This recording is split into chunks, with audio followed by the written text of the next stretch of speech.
ये 1 है जिसका नाम ए है और उसका मैनेजर आईडी 5 है, मतलब कि उसका मैनेजर 5 है। तो 5 का नाम क्या है? 5 का नाम है ई। तो यहाँ पे वो बोल रहे थे कि 1 एक बंदा है जिसका नाम ए है और उसका मैनेजर जो है वो ई है। तो यही हमें प्रिंट करवाना था।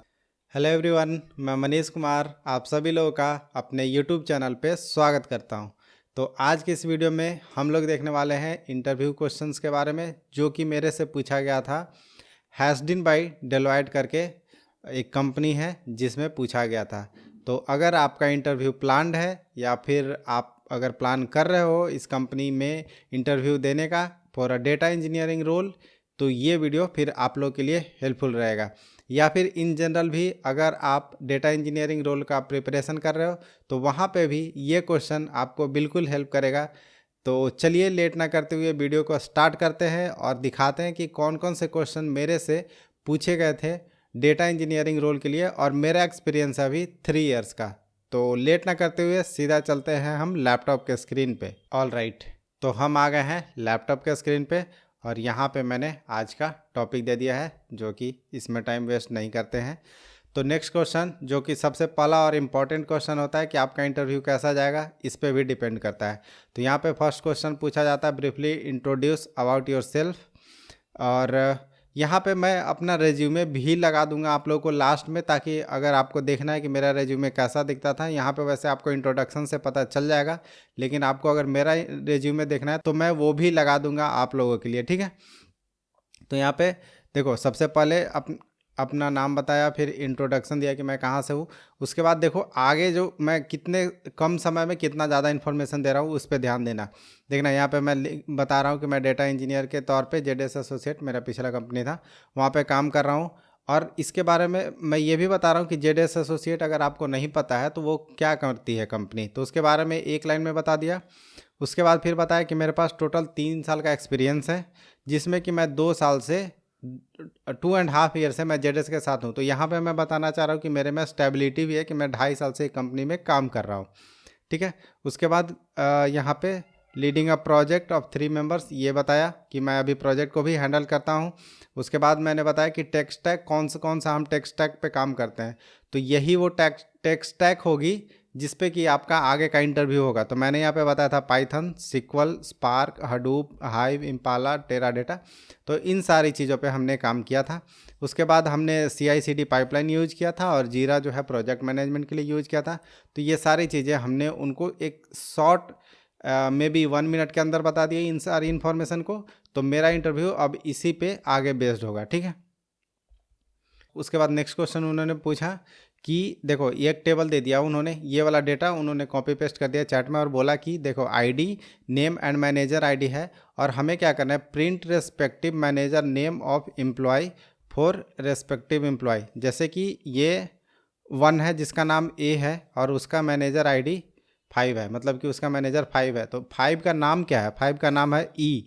तो यहाँ पे वो बोल रहे थे कि 1 एक बंदा है जिसका नाम ए है और उसका मैनेजर जो है वो ई है। तो यही हमें प्रिंट करवाना था। तो सिंपल सा क्वेश्चन था, ज़्यादा कुछ नहीं करना है, एक लेफ्ट जॉइन लगाएंगे। यहाँ पे मैं हिंट दे रहा हूँ, आगे सॉल्यूशन भी मिल जाएगा। तो यहाँ पे एक लेफ्ट जॉइन लगाना है और उससे अपना काम हो जाएगा। तो यही सेम चीज़ हमने आगे किया है। अगर आप चाहते हो तो वीडियो को पॉज करके बिल्कुल क्वेश्चन को सोल्व करने की कोशिश करो, ठीक है। तो यहाँ पे मैंने सॉल्यूशन दे दिया है। देखो यहाँ पे मैंने कुछ नहीं किया, एम्प्लॉय 1 को सेम टेबल को ज्वाइन कर दिया है, लेफ्ट ज्वाइन कर दिया है। यहाँ पे क्या किया है, E1 का मैनेजर आईडी E2 के आईडी से मैच करा दिया, ठीक है। तो E1 का मैनेजर आईडी देखो ये हो गया 5, ठीक है। 5 को मैच कराया किससे? E2 के आईडी से। E2 का आईडी 5 यहाँ पे था, ये मैच किया और वहाँ से उठाया मैंने क्या, E2 का नेम, देखो यहाँ पे उठाया होगा E2 का name as a manager name. तो यही हो गया ना, ये 5 और ई उठ के यहाँ पे अगर चला जाएगा 5 और ई ऐसे उठ के चला जाएगा। इसी तरह से ये क्या है, 5 और ई, ठीक है। 2 का क्या है, 2 का यहाँ से बी है, तो ये 2 और बी उठ के यहाँ पे चला जाएगा। तो देखो इस तरह से मुझे क्या करना था, 1 ए 5 और ई, यही 4 चीज़ हमें दिखाने थे। तो यहाँ से हमने दिखा दिया कि E1 का आईडी लेंगे, E1 का नेम लेंगे, E1 का मैनेजर आईडी लेंगे और E2 का name as a manager name ले लेंगे। सिंपल क्वेश्चन था, ज़्यादा कुछ दिमाग नहीं लगाना था। नेक्स्ट क्वेश्चन पे चलते हैं। अब यहाँ पे उन्होंने पूछा कि who is manager and who is not. ठीक है, मतलब कि इसमें से कौन कौन से मैनेजर है। जैसे इम्प्लॉय, सारे इम्प्लॉय तो होंगे ही उस कंपनी के, लेकिन कुछ इम्प्लॉय होंगे जो मैनेजर होंगे, कुछ होंगे टेक लीड होंगे, कुछ में भी अदर पोजीशन होगा। ठीक है, तो जैसे वन जो है वो इधर मैनेजर आईडी में एग्जिस्ट करता है क्या? नहीं। तो वन सिर्फ इम्प्लॉय है लेकिन वो मैनेजर नहीं है। टू को देखते हैं, तो टू इधर देखते हैं मैनेजर आईडी में टू है, मतलब कि टू जो है वो इम्प्लॉय तो है ही कंपनी का, मैनेजर भी है, उसका रोल जो है मैनेजर है। यहाँ पे थ्री का देखते हैं, तो थ्री यहाँ पे नहीं दिख रहा है, मतलब कि हमारा जो थ्री है वो मैनेजर नहीं है। तो इसी को हमें करना है। ये भी सेम लेफ्ट जॉइन करके हम इसको निकाल सकते हैं, लेकिन आप लोग अब एक बार ट्राई करो, उसके बाद अगर नहीं होता है तो मैं आगे तो सॉल्यूशन देने ही वाला हूँ। ठीक है, तो बढ़ते हैं सॉल्यूशन की तरफ। यहाँ पे देखो हमने क्या किया, पहले लेफ्ट जॉइन लगा लिया। लेफ्ट जॉइन लगाने के बाद क्या किया, देखो E1 का आईडी और E2 का मैनेजर आईडी उठाया। ज्वाइन किस पे लगाया था, तो यहाँ पे लगाया E1 का आईडी E2 के मैनेजर आईडी से। तो E1 का आईडी पहला हो गया 1। अब यहाँ पे ये ढूंढेगा कि 1 है क्या, मतलब ऑफ कोर्स यहाँ पे एक और टेबल बन जाएगा इसी तरह से। ये सेम टेबल का रेप्लिका सोच लो कि यहाँ पे सेम टेबल हमारा प्रेजेंट है। ठीक है, मैं टेबल नहीं बना रहा हूँ, यहाँ पे बना दे रहा हूँ 1A 5 2B 5। यहाँ पे 5 है, फिर इसके बाद 2 है, नल है, 4 है एंड 2 है। ये 1 को मैप करने की कोशिश करेगा, तो 1 किसी से भी मैप नहीं होगा, तो ये क्या देगा 1 और उसके सामने क्या देगा नल। ठीक है, इसी तरह से 2 को चेक करेगा, 2 और यहाँ का E2 का मैनेजर आईडी यहाँ पे 2 मैच करेगा, तो 2 टाइम्स मैच करेगा, तो ये देगा इस तरह से 2 2 2 2। ठीक है, अब इसी तरह से 3 को देखेगा, 3 यहाँ पे उठाएगा, यहाँ पे 3 को मैच कराने की कोशिश करेगा, 3 के सामने इसको कुछ नहीं मिलेगा, तो ये दे देगा नल। अब यहाँ से क्या देखने को मिल रहा है, देखो यहाँ पे मैंने एक डिस्टिंक्ट कीवर्ड भी लगाया था। हर एक चीज़ को लिखने के पीछे रीज़न है कि डिस्टिंक्ट लगाया, मतलब कि ये 2 2 बार आ रहा है, लेकिन मेरे को ऐसा चाहिए नहीं, तो मैं एक को क्या कर दूंगा, डिस्कार्ड कर दूंगा।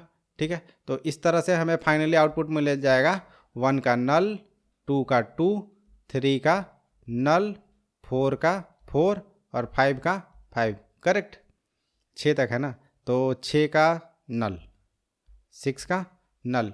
अब हमने क्या किया, ये हो गया, इसको अब हमने बना लिया सब क्वेरी। देखो यहाँ तक ये बन गया सब क्वेरी।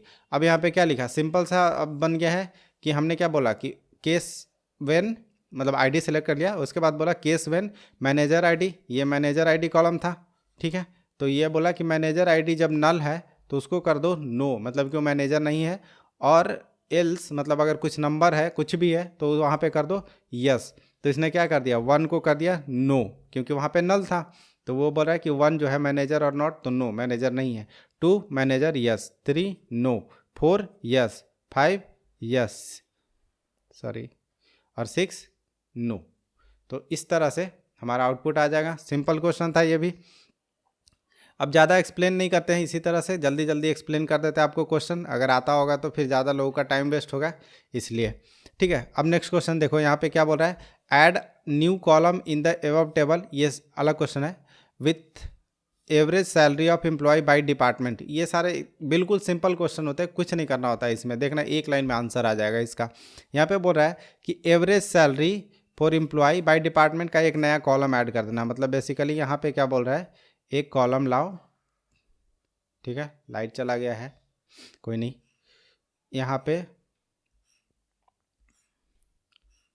इस तरह से हमें एक और कॉलम लाओ, और यहाँ पे देखो डिपार्टमेंट आईडी 101 101 101, टोटल 3 है, तीनों का सम करो 1000 और 2100 3100 3100 800 39 5900 5900 5900 डिवाइडेड बाई 3। यही यहाँ पे जो भी वैल्यू आएगा वो होना चाहिए। तो यहाँ पे 5900 बाई 3, यहाँ पे भी 5900 बाई 3, और यहाँ पे इसके सामने 5900 बाई 3।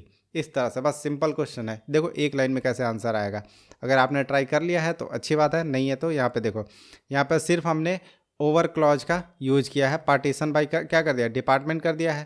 तो यहाँ पे देखो एवरेज सैलरी निकालना था, तो हमने कर दिया average of salary over partition by किस पे, डिपार्टमेंट। तो उसने डिपार्टमेंट को पकड़ा, 101 के की को पकड़ा और वहाँ से काउंट कर लिया कितने हैं, और एवरेज निकालने का मतलब सबको सम डिवाइडेड बाई काउंट, तो वो कर दिया। और यहाँ पे हमें मिल गया ये वैल्यू, देखो। तो यहाँ पे ये सिंपल सा क्वेश्चन था। नेक्स्ट क्वेश्चन की ओर बढ़ते हैं। तो नेक्स्ट क्वेश्चन में भी यहाँ पे देखोगे तो सेम चीज़ पूछा गया है। इस बार एवरेज की जगह highest salary by each department पूछा गया है, ठीक है। तो सेम क्वेश्चन करना है, एवरेज की जगह फिर सिर्फ और सिर्फ मैक्स यूज कर लेना है। देखो सेम क्या है, max of salary over partition by department. Simple था, कोई ज़्यादा दिक्कत नहीं था। यहाँ पे आंसर आप मिला के देख सकते हो।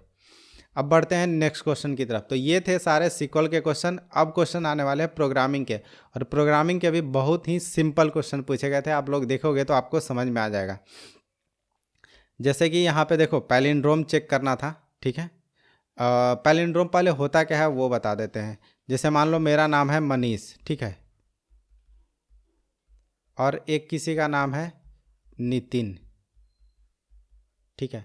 तो अगर मैं इसको आगे से पढ़ूँ या पीछे से पढ़ूँ तो ये सेम कैरेक्टर आना चाहिए। जैसे एम तो लास्ट में यहाँ पे एच आ गया। तो अगर मैं नितिन को देखो, अभी इस केस में देखो, अगर इसको उल्टा लिखूंगा तो क्या बनेगा, एन पहले पोजीशन पे आएगा, फिर आई आएगा, फिर बीच में टी आएगा, फिर चौथे पोजीशन पे यहाँ पे आई आएगा, और पाँचवें पोजीशन पे एन आएगा। मतलब अगर इसको उल्टा करते हैं तो ये फिर से वापस नितिन ही बनेगा। लेकिन मनीष में ऐसा केस नहीं बनेगा, क्योंकि उसमें एच आ जाएगा, फिर एस आ जाएगा, उसके बाद आई एन ए एम। तो ये और ये दोनों सेम नहीं है। तो ऐसा नहीं कि इंटरव्यू में सिर्फ क्या करना है कि इस सारे कैरेक्टर को पकड़ के उल्टा कर दो। ये जो अपन करते हैं ना कॉलन कॉलन -1 से, तो ये वाला अप्रोच नहीं लेना होता है। वहाँ पे प्रॉपर सॉल्यूशन देना होता है। ये भी कर सकते हैं, ऐसा कुछ नहीं है, लेकिन इंटरव्यूअर इससे सेटिस्फाइड नहीं होगा। तो आपको प्रॉपर इसको पहले ये करना पड़ेगा, कंपेयर करना पड़ेगा। आप जो भी रूल से कंपेयर कर लो। तो मैंने यहाँ पे क्या किया, मैं आपको एक्सप्लेन कर देता हूँ जल्दी से। मैंने क्या किया, सबसे पहले इसको लोअर बना लिया, क्योंकि मैंने उनसे पूछा कि अगर जैसे मान लो कि यहाँ पे नितिन लिखा हुआ है, एन और small I, capital T, capital I और स्मॉल एन, तो ये फिर अगर हम कंपेयर कर देंगे डायरेक्ट तो ये कंपेयर नहीं होगा। तो उन्होंने बोला कि ठीक है, इसको या तो लोअर केस बना लो या अपर केस बना लो। तो ये सारे एज केसेस आपको पूछ लेने हैं उनसे। उसके बाद मैंने, अब चलो मान लो कि अब ये तो रहा नहीं इसमें केस का इशू, तो यहाँ पे मैंने क्या किया, आई पोजीशन ये ले लिया और लास्ट में जे पोजीशन को ले लिया, ठीक है। अब क्या मैं बोल रहा हूँ कि जब तक आई लेस देन इक्वल टू जे नहीं है, मतलब कि आई को आगे बढ़ाएंगे और जे को पीछे ले आएंगे, और वो जहाँ पे मीट कर जाता है, क्रॉस नहीं करना चाहिए, मीट कर जाता है, वहाँ पे हम अपना सॉल्यूशन को रोक देंगे। हम क्या बोल रहे हैं कि if S of I equal to S of J, यहाँ पे आई एस ऑफ आई मतलब कि यही स्ट्रिंग का एन और यहाँ पे एन, ये दोनों सेम है। तो इसको क्या करेंगे, आई को आगे बढ़ा दो, आई +1 कर दो और जे -1 कर दो। तो अब बोलेंगे आई इक्वल टू आई, फिर से कंपेयर करो, तो हाँ आई इक्वल टू आई है।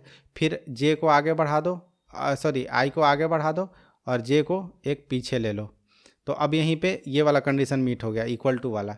तो यहाँ पे अगर ये कंडीशन मीट हो जाता है, तो अगर इसके अंदर ये अगर लूप फेल नहीं होता है, इसका मतलब कि लास्ट में हमें रिटर्न क्या कर देगा, वो ट्रू रिटर्न कर देगा। और अगर ये केस कहीं भी फेल हो जाता है, जैसे मनीष वाले केस में एम आई यहाँ पे है, जे यहाँ पे है, M equal to H, if condition में नहीं है तो एल्स में जाके तुरंत वहाँ पे रिटर्न फॉल्स कर देगा। हमारा लूप वहीं से बाहर हो जाएगा, ये प्रोग्राम क्लोज हो जाएगा, ठीक है। सिंपल था। नेक्स्ट क्वेश्चन उससे भी सिंपल है।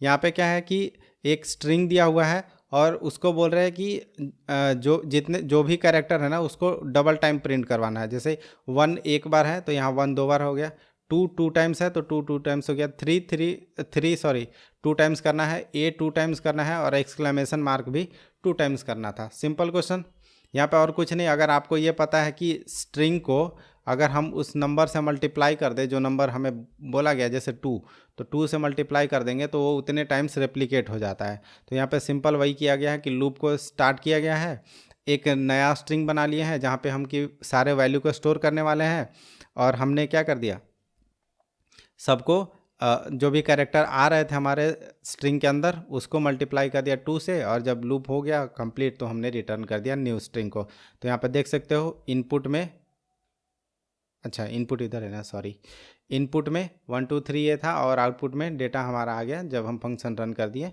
तो ये हो गया। सिंपल क्वेश्चन था, ठीक है। अब ये भी सिंपल क्वेश्चन है, ये भी तो मुझे लगता है कि कॉलेज के टाइम पूछे जाते थे ये सारे क्वेश्चंस। और जो मेरे को पूछे गए थे 3 साल के एक्सपीरियंस पे, तो सारे ही ईजी क्वेश्चंस थे यहाँ पे। हाँ, लेकिन वेट कीजिएगा, राउंड 2 के क्वेश्चन बहुत टफ थे। How do you check if the given number is prime और नॉट? Simple question. प्राइम, अगर आपको प्राइम नंबर नहीं पता है तो जो सिर्फ एक और अपने आप से डिवाइड होता है, जैसे कि मान लो कि 7 को सिर्फ या तो 1 डिवाइड कर सकता है या 7 डिवाइड कर सकता है, इसके अलावा कोई और डिवाइड नहीं कर सकता है। तो यही चेक करने थे। तो इसमें भी मैंने प्रोग्राम को थोड़ा सा फास्ट रन करने के लिए, आप तो कंपेयर कर सकते हो 7 तक, लेकिन ऐसा है कि अगर आप आधे तक इसको डिवाइड नहीं कर पाए, 7 डिवाइडेड बाई 2 3.5, मतलब कि 3 अपर केस ले लेता हूँ मैं 4, अगर आप इसको 4 तक डिवाइड नहीं कर पाए तो उसके आगे भी डिवाइड नहीं कर पाओगे। तो यही चीज़ लगाया गया है कि यहाँ पे रेंज जो हमने स्टार्ट किया 2 से स्टार्ट किया है, 1 तो ऑफकोर्स सबको डिवाइड करेगा, तो 2 से लेके नंबर डिवाइडेड बाई 2, मतलब 7 डिवाइडेड बाई 2। ये 3.5 आएगा या 4 आएगा, मैं भूल गया, कोई नहीं। अगर 3.5 को कंसिडर करके 3 लेगा तो +1 कर देंगे, उसमें कोई इशू नहीं है। उसके बाद यहाँ पे हमने क्या किया, नंबर को डिवाइड किया। जैसे यहाँ पे देखो 7 और इस क्या किया 1 और सॉरी क्वेश्चन में हमें दिया 7, तो 7 दिया तो हमने क्या किया 3 तक, 2 से लेके 4 मान लो कि अभी रन करने वाले हैं, 2 से 4 तक, तो पहले 2 जाएगा। अब यहाँ पे चेक करेगा if 7 divided by 2 equal to 0, तो नहीं आएगा, तो नेक्स्ट नंबर पे जाएगा, 3 पे जाएगा, फिर 4 पे जाएगा, किसी से डिवाइड नहीं हुआ तो ये लूप देखो, यहाँ पे लूप खत्म होने के बाद एल्स चल रहा है। कभी कभी ये क्वेश्चन मेरे से इंटरव्यू में बहुत बार पूछा गया था कि ये एल्स तो तुमने लूप के बाहर लिखा है, क्या ये चलेगा? तो ऑफ कोर्स ये पाइथन में चलता है, बाकी लैंग्वेज का मुझे नहीं पता। तो यहाँ पे जैसे लूप खत्म होता है ना, तब ये एल्स वाला पार्ट चलता है। वैसे नहीं भी लिखता तो चल जाता, मैं वही सोच रहा था, ठीक है, क्योंकि रिटर्न लिखा हुआ है ना, तो यहाँ पे रिटर्न ट्रू कर देते तो हो जाता। वैसे एल्स वाला पार्ट भी चलता है, कहीं कहीं मैंने यूज किया था। तो हाँ, ये हमारा रिटर्न प्राइम कर देगा उस केस में। सिंपल क्वेश्चन था। चलो बढ़ते हैं नेक्स्ट क्वेश्चन की तरफ। तो ये हम पहुंच जाते हैं राउंड 2 में। अभी तक जो भी क्वेश्चन पूछा गया था राउंड 1 का पूछा गया था, और इसका जो ड्यूरेशन था अराउंड 1 आवर के अराउंड था। हाँ, 1 आवर था। अब राउंड 2 में चलते हैं, और राउंड 2 का जो ड्यूरेशन था वो ड्यूरेशन था कम से कम 1.5 आवर, ये मिनिमम होंगे, इससे ज़्यादा ही डिस्कशन चला होगा। हमको लगता है कि 2 आवर्स भी चले गए होंगे। यहाँ पे 2 ही क्वेश्चन पूछे गए थे मेरे से। एक क्वेश्चन था how to process 1 terabyte of data in Spark. यहाँ पे बहुत सारी डिस्कशन चली कि आप डेटा का फॉर्मेट से लेके डेटा को राइट करने तक, एग्जीक्यूटर, मेमोरी, ऑप्टिमाइजेशन, जितनी भी चीज़ें होती है डिस्कशन, वो सारी चली। ऑलमोस्ट ये हाफ एन आवर से ज़्यादा चली होगी। इसका एक डेडिकेटेड वीडियो हम लेके आने वाले हैं, जिसमें कि हम एक अपने सीनियर से ही बात करेंगे कि उनको अगर ये डेटा को प्रोसेस करना है तो वो क्या क्या स्ट्रैटेजी यूज करेंगे, जिससे कि आप लोगों को ज़्यादा आइडिया लगेगा। ठीक है, अब बढ़ते हैं नेक्स्ट क्वेश्चन की तरफ। तो यहाँ पे और भी एक कॉम्प्लेक्स क्वेश्चन था कि डेटा वेयर हाउस को डिज़ाइन करना था। अब डेटा वेयर हाउस को डिज़ाइन करने के लिए डेटा वेयर हाउस के सारे कॉन्सेप्ट उन्होंने पूछ लिया, fact table, dimension table, join की, जितने भी चीज़ें होती हैं, जितने तरह के की होते हैं, फॉरेन की, प्राइमरी की, रिलेशन, और डेटा मार्ट के भी कॉन्सेप्ट आ गए वहाँ पे। उसके बाद फिर थोड़े बहुत स्टोरेज की इशू आ गई, मतलब सब कुछ डिस्कस कर लिया। और इसका भी एक हम अलग से पूरा डेडिकेटेड वीडियो लेके आने वाले हैं, क्योंकि ये भी कोई छोटा टॉपिक नहीं है जिसको मैं 2-4 मिनट में एक्सप्लेन कर दूं। तो यही सारे क्वेश्चन थे जो कि मेरे से पूछे गए थे,